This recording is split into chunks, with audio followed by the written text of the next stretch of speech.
Estimados amigos, bienvenidos nuevamente, les habla Ricardo Silva y en este tutorial voy a continuar con la iluminación. Así que vamos a crear una luz omnidireccional y la vamos a colocar en su lugar apropiado para iluminar la escena.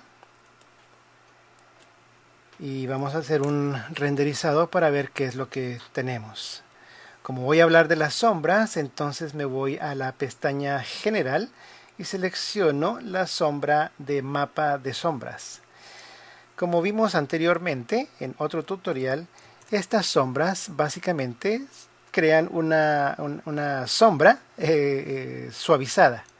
Suavizada tanto desde el inicio de la sombra como hasta el final. Podemos ver aquí, si nos acercamos a la figura, podemos ver que lo suavizado empieza desde el principio y llega hasta la extensión de la sombra, hasta el final, sigue totalmente suavizado.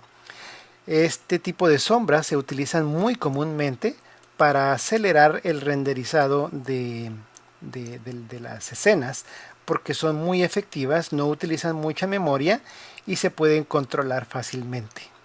La manera como se pueden controlar es por medio de la pestaña de sombra, y eso lo vamos a hablar en un momentico. Así que continuando con las otras sombras, la siguiente sería la sombra Ray Trace o dura. Ya vimos que al hacer el Ray Trace, entonces ya tenemos una sombra que es bastante nítida y no tiene ningún tipo de suavizado ni al principio ni al final. O sea que es bastante realística, no lo duden, pero realística en el sentido de que hace la sombra exactamente como la figura o el objeto es. Entonces proyecta la sombra correctamente.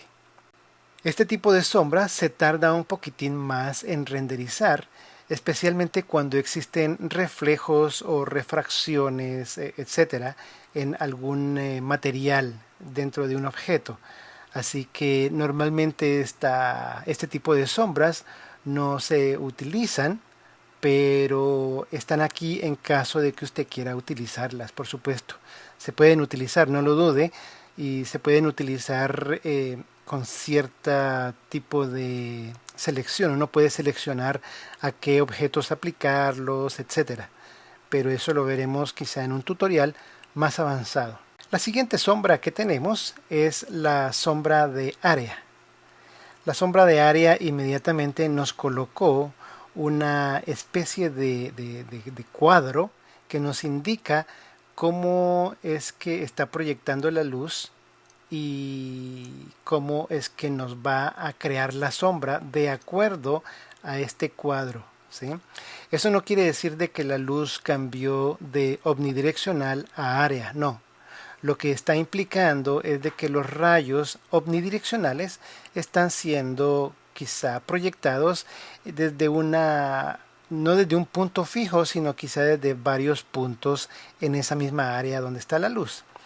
Para verlo como ejemplo, voy a presionar el renderizado e inmediatamente podemos ver que la luz, especialmente aquí en la figura que está tocando el piso, la luz tan pronto llega y toca a la figura que está tocando el piso, la sombra es totalmente nítida y mientras se va alejando, entonces podemos ver que va suavizándose.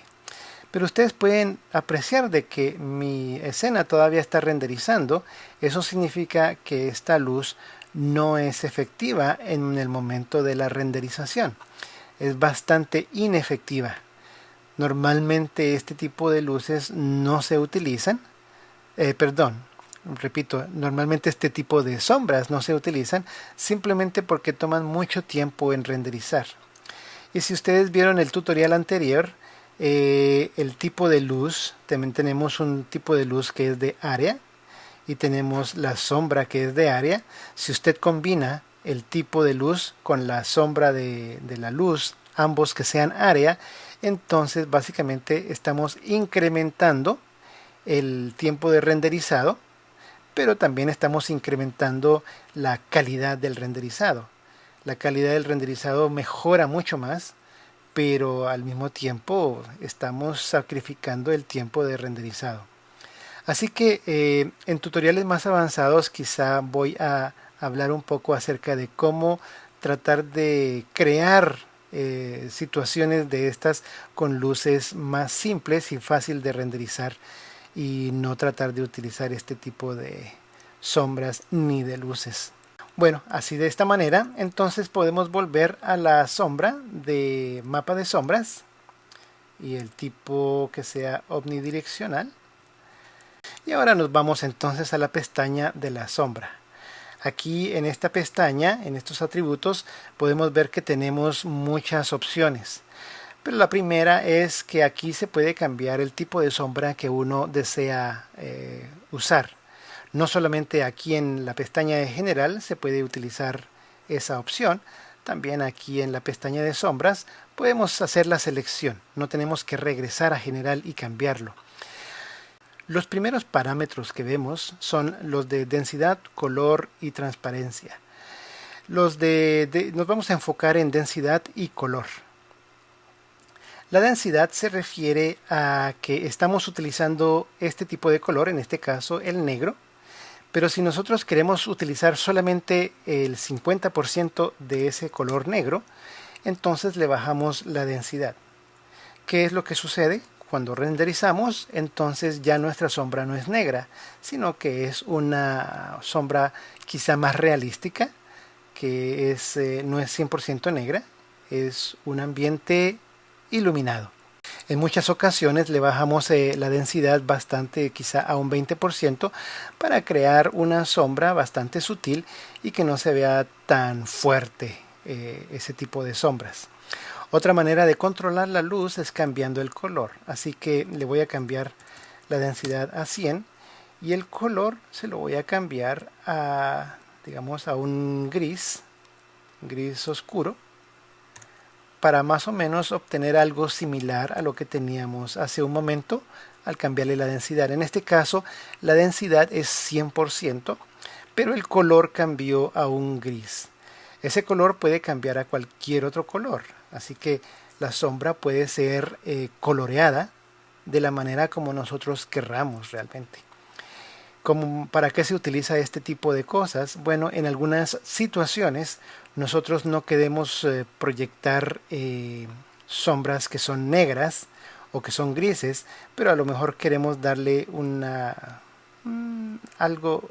gris cálido a la sombra, y ya esa sombra se siente quizá más amigable, digámoslo. De todos modos, usted tiene la capacidad y la posibilidad de aplicarle un color a esa sombra y al mismo tiempo pues combinarlo con la densidad. No solo le cambia la densidad, pero también le cambia el color.